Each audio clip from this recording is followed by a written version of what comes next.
Hello दोस्तों, जय हिंद। आप सभी का स्वागत है अपने यूट्यूब चैनल जिज्ञासा पॉइंट में।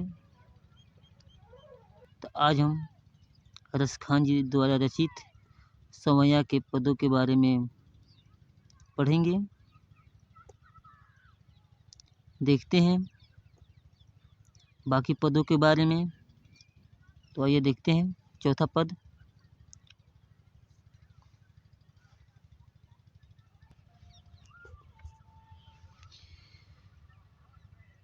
जादी नेति वह नंद का छोहरा, या बन धेनु चराई गयो है।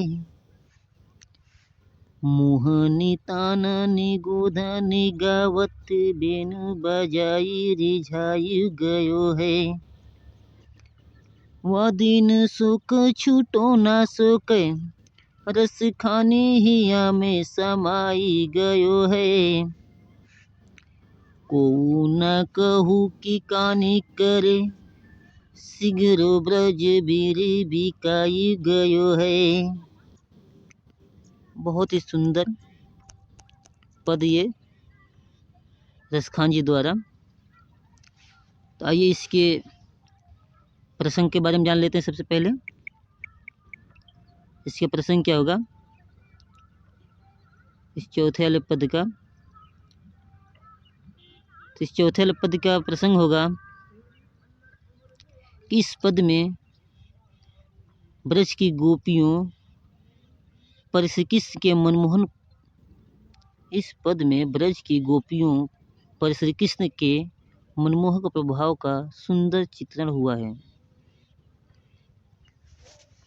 चलिए, ये तो प्रसंग हो गया। अब इस पद की व्याख्या के बारे में जान लेते हैं।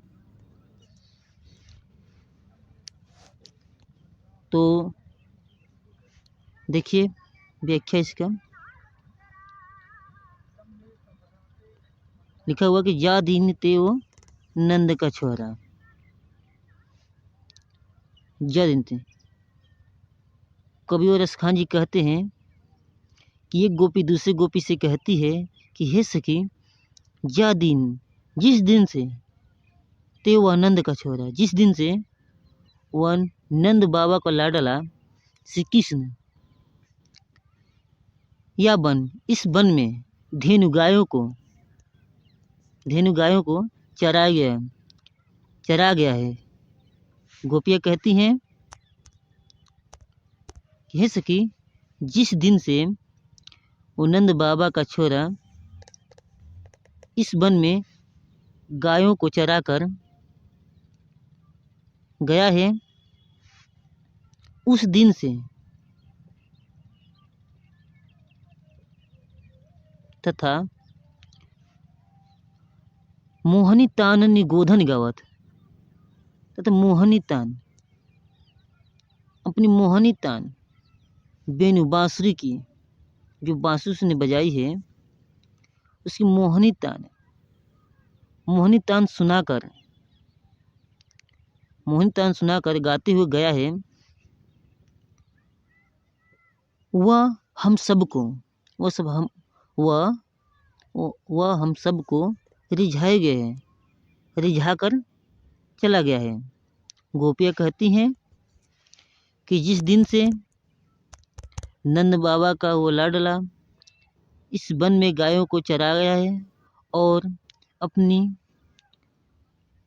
बंसी को बजाकर हम सबको रिझा कर गया है। आगे कहते हैं कि वह दिन से कुछ टोना सो गए, रसखान हिया में समाई गए हैं। गोपियाँ कहती हैं कि उस दिन से ऐसा जान पड़ता है उसने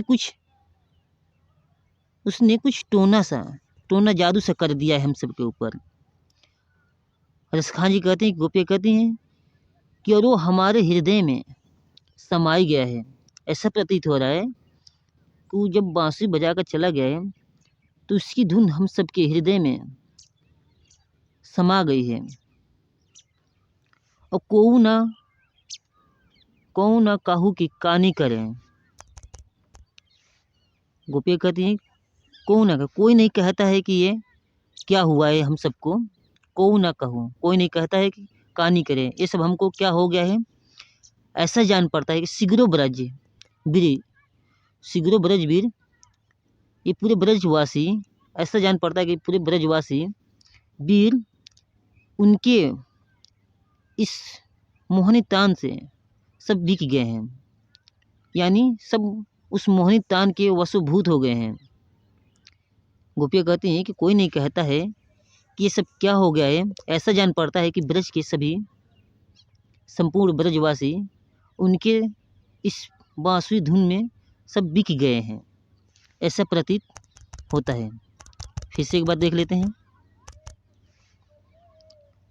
दोबारा कि जा दिन ते वो नंद का छोरा, जिस दिन से नंद बाबा का लाडला श्री कृष्ण यह वन धेनु चरा गया है, इस वन में गायों को चरा कर गया है, तथा अपनी मोहनी तानी गोधन गावत बेनु बजाई रिझाई गए हैं, तथा अपनी मोहनी तान से उस गोधन श्री कृष्ण भगवान, मोहन तान से गोधन श्री कृष्ण भगवान गाते हुए बेनु बजाई, बंसी को बजा गए हैं, बंसी को बजा गए हैं। उससे जान पड़ता है कि हम सबको वो रिझा गए हैं। गोपियाँ कहती हैं कि ऐसा प्रतीत हो रहा है कि वो अपनी बंसी से हम सबको अपने बस में कर लिए हैं।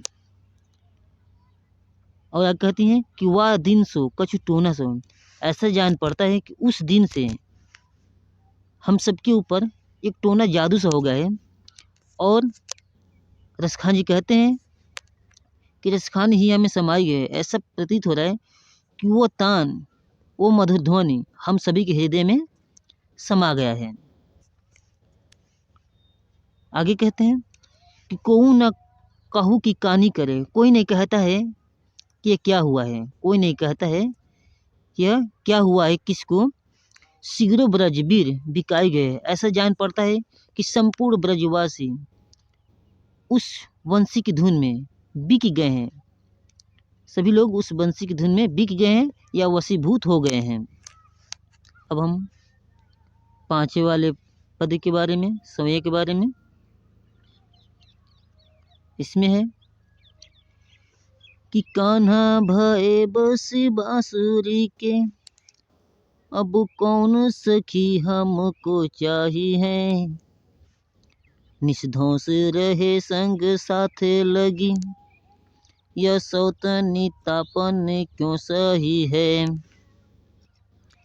जिन मोहन लियो मन मोहन को, रस खानी सदा हमको दही है,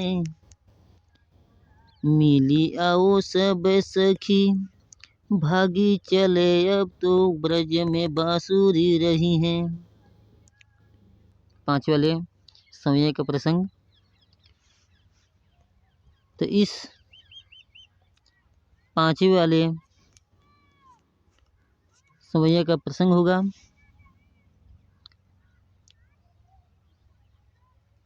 इसमें रसखान जी कहते हैं कि श्री कृष्ण के वंशी प्रेम एवं गोपियों के उसके प्रति सौतिया डाह का सजीव वर्णन किया गया है। यानी इस पांचवें वाले पद में श्री कृष्ण द्वारा वशी प्रेम गोपियों के प्रति सौतिया डाह बांसुरी के बारे में वर्णन करती हैं, बांसुरी के बारे में वर्णन किया गया है, क्योंकि इसमें सभी गोपियाँ बंसी को सौतन समान समझती हैं। तो आइए देखते हैं इस पद का व्याख्या। रसखान जी कहते हैं कि ये गोपी अपनी सखी से कहती है कि हे सखी, कान्हा भय बस बांसुरी के। एक गोपी अपनी दूसरी सखी से कहती है कि हे सखी, कान्हा श्री कृष्ण भगवान बांसुरी के भय बस एक गोपी अपनी दूसरी सखी से कहती है कि श्री कृष्ण भगवान बांसुरी के बस में हो गए हैं, अब कौन सखी हमको चाहिए। गोपी कहती है अपनी सखी से कि हे सखी, अब हम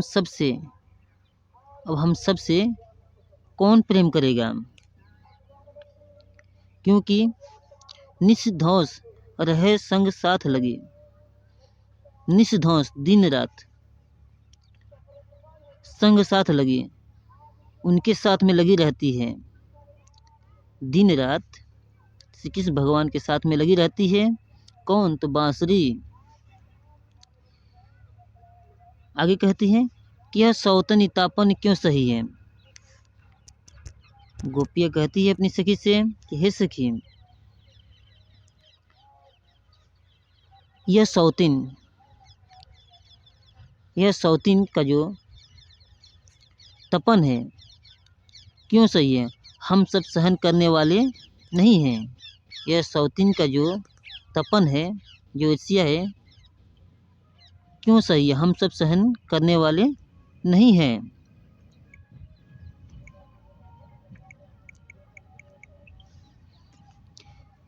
आगे कहते हैं कि जिन मोही लियो मनमोहन को।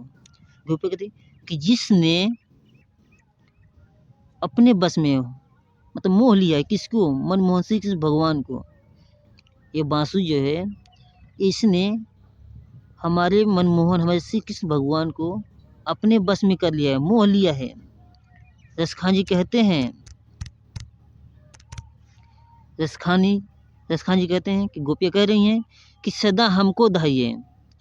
वो जब तक उनको अपने बस में करके रखी हुई है, वो सदा हमको धाइए, वो हमको ही ईर्ष्या से जलाती रहेगी, सताती रहेगी।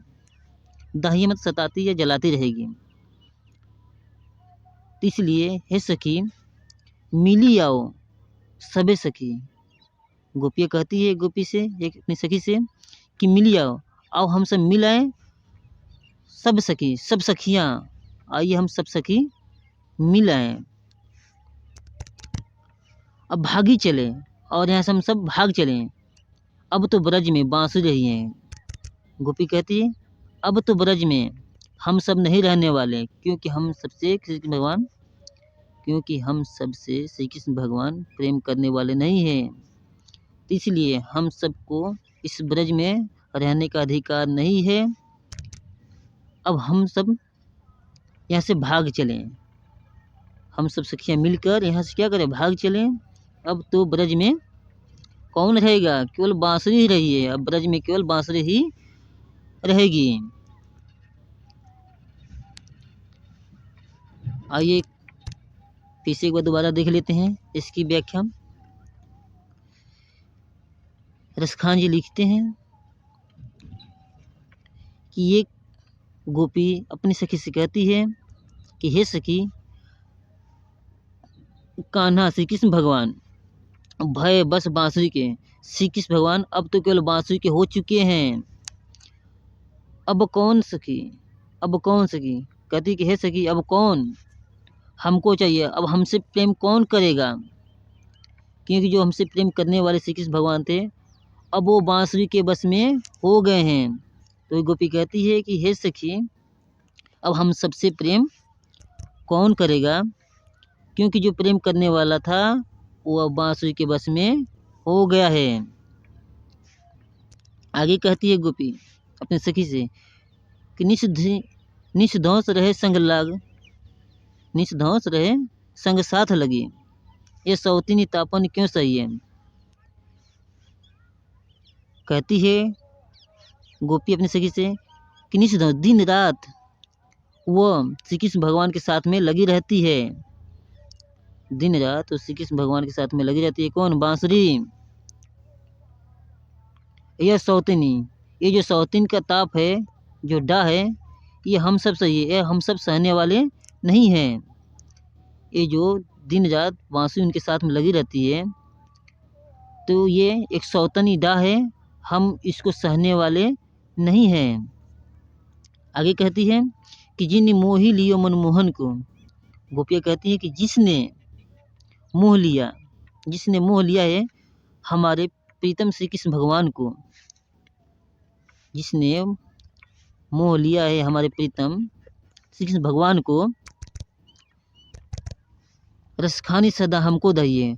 वो हमेशा, रसखान जी कहते हैं, गोपियाँ कह रही हैं कि वो हमेशा हमको सताएगी, जलाएगी। तो इसलिए हम सब अब क्या करें? कहते हैं कि मिली और सबे सकी।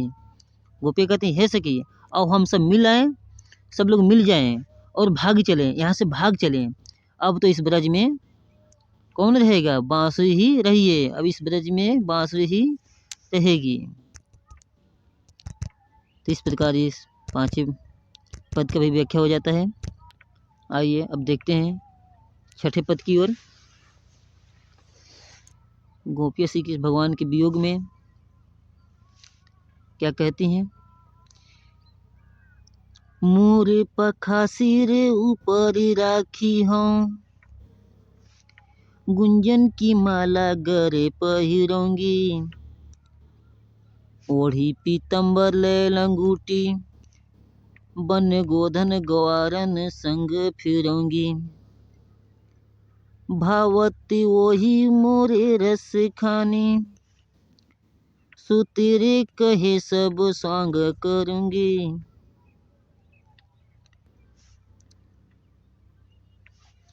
या मुरलीधर की अधराना धरूंगी। चलिए आइए देखते हैं। तो इस 6ठे वाले समैया का प्रसंग होगा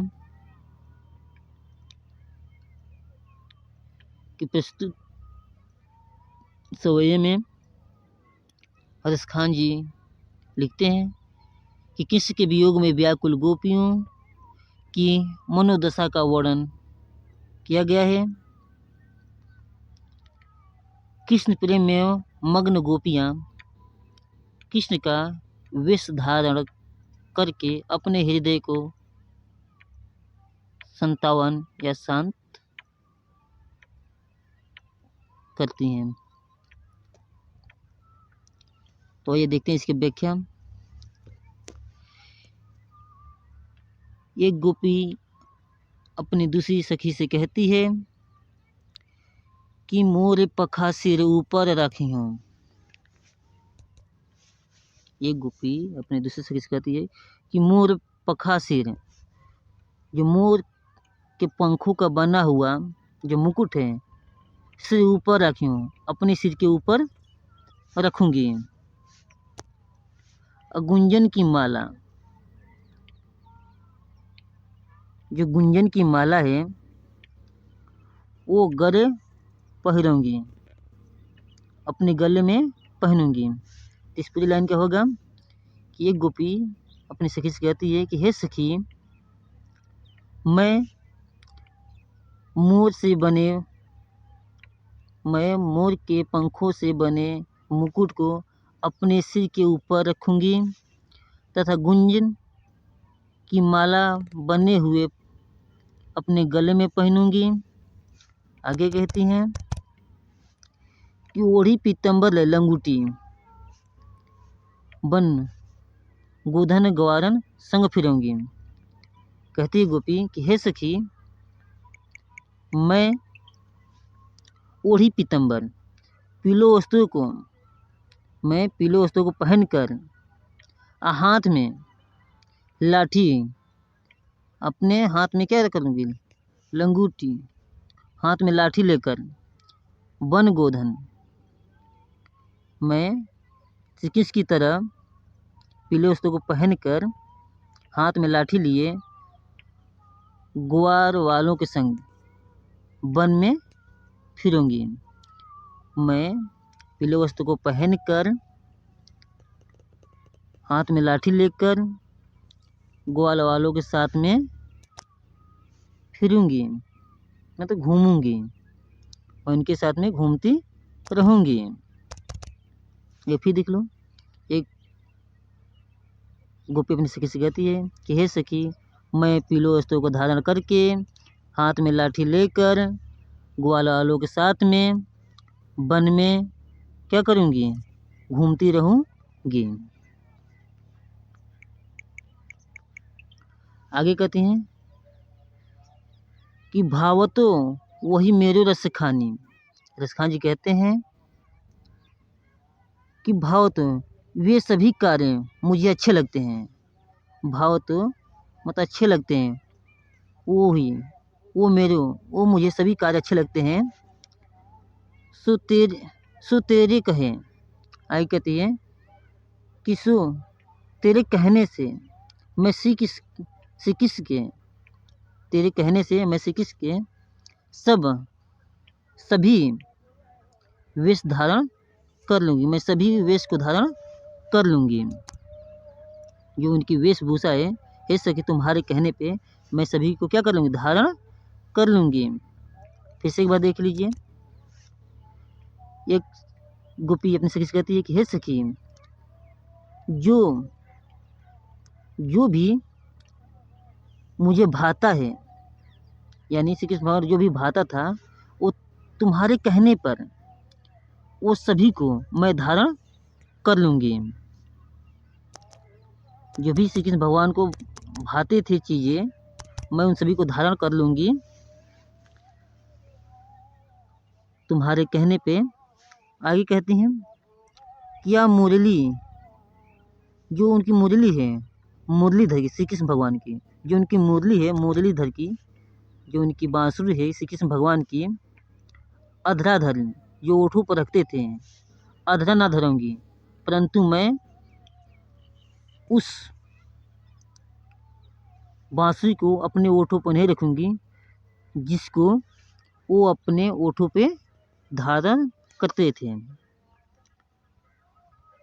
इस प्रकार ये समय समाप्त होता है।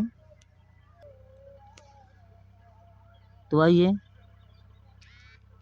इन सभी के काव्य सौंदर्य देख लेते हैं, चौथे और पांचवे और छठे के। तो भाषा ब्रज ही है, रस श्रृंगार रहेगा, और छंद तो सवैया ही है,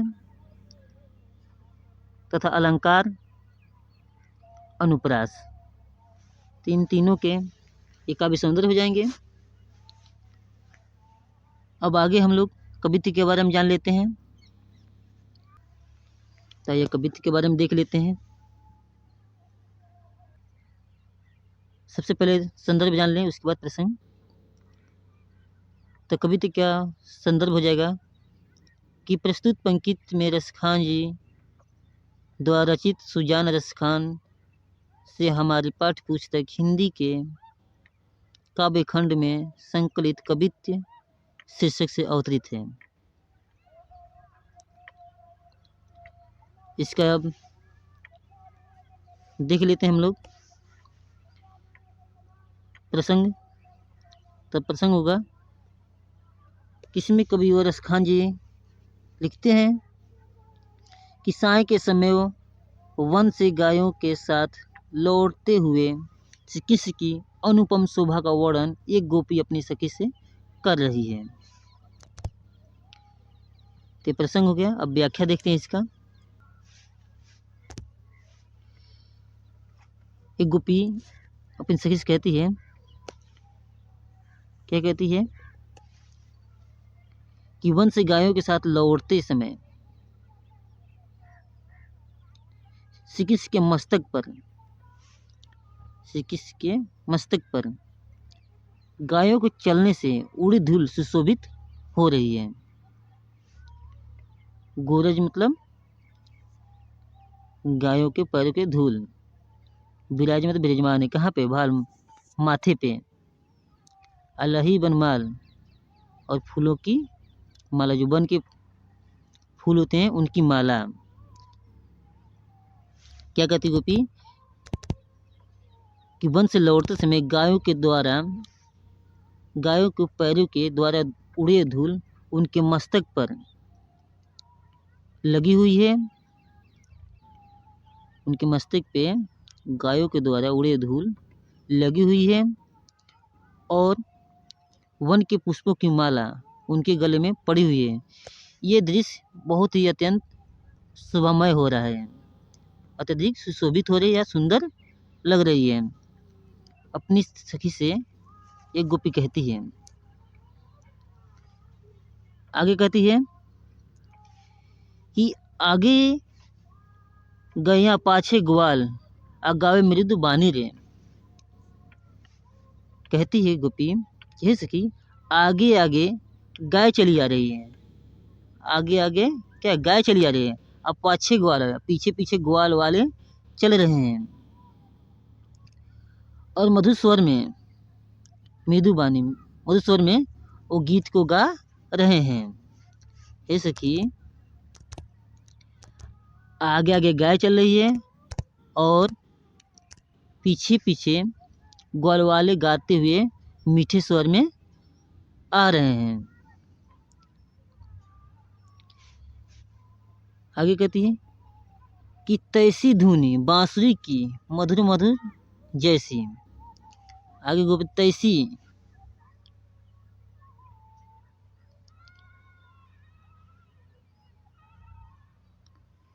तैसी उसी प्रकार मधुर, उसी प्रकार धुन, किसकी धुन, मधुर धुन, मधुर मधुर, वैसी ही मधुर मधुर ध्वनि बांसुरी की, वैसी ही मधुर मधुर ध्वनि बांसुरी की आ रही है।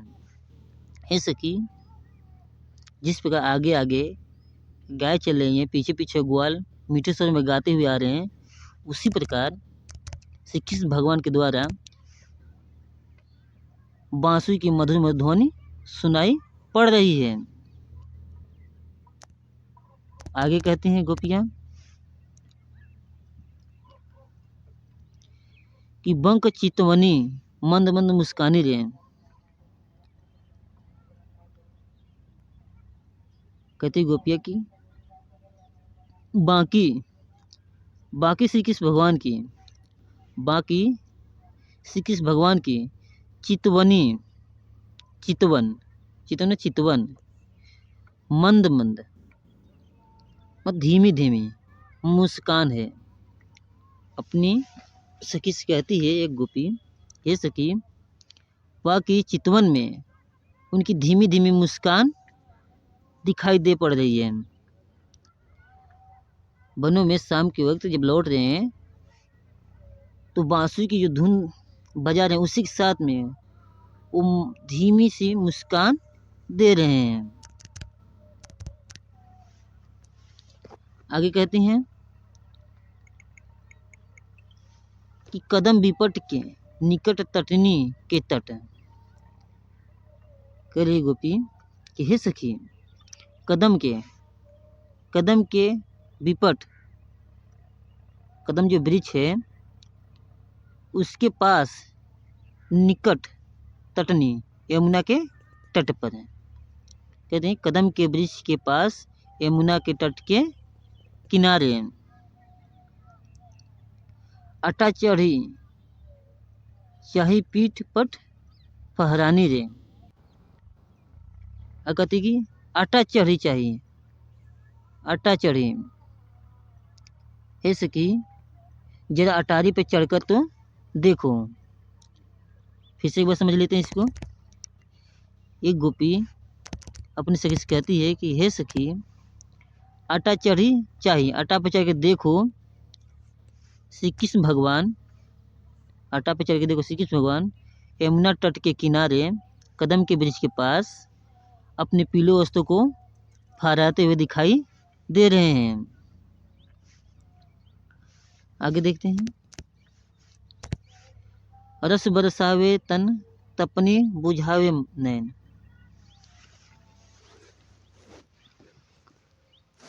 आगे गोपियाँ कहती हैं कि यह दृश्य रस बरसावे, ऐसा दृश्य क्या करे, रस बरसा रहे हैं, अतन तपनी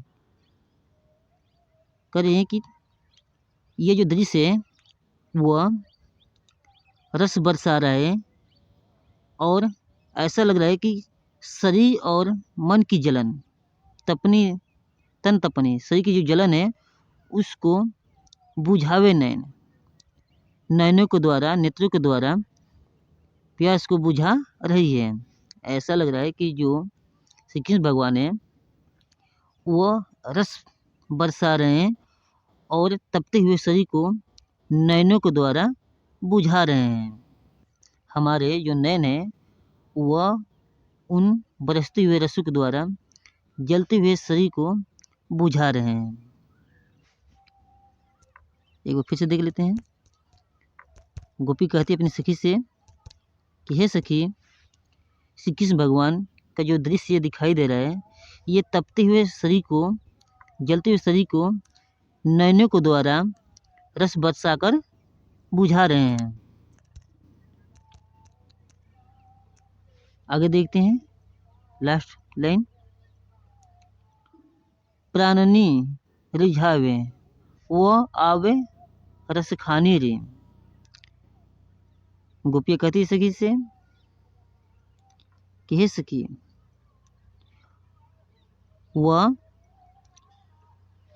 तो हमारे तपते हुए शरीर को बुझा रहे हैं, अब प्राणों को अपनी ओर रिझावे, आवे रस खानी, वो अपनी ओर रिझा रहे, अपनी ओर रिझा कर खींच रहे हैं। ऐसा लग रहा है कि हमारे प्राणों को अपनी ओर रिझा कर वो अपने तरफ आकर्षित कर रहे हैं, खींच रहे हैं। फिर से देख लेते हैं। कहते हैं रसखान जी कि ऐसा प्रतीत हो रहा है कि वह हमारे प्राणों को रिझाकर अपनी तरफ खींचने की कोशिश कर रहे हैं। इस प्रकार रसखान जी द्वारा रचित सौम्या कवित्व समाप्त होता है। आपको ये वीडियो कैसा लगा? अगर वीडियो अच्छा लगता है तो आप सभी लोग कमेंट अवश्य करें, हमारे चैनल को सब्सक्राइब करें और आगे की वीडियो को पाने के लिए कमेंट अवश्य करें।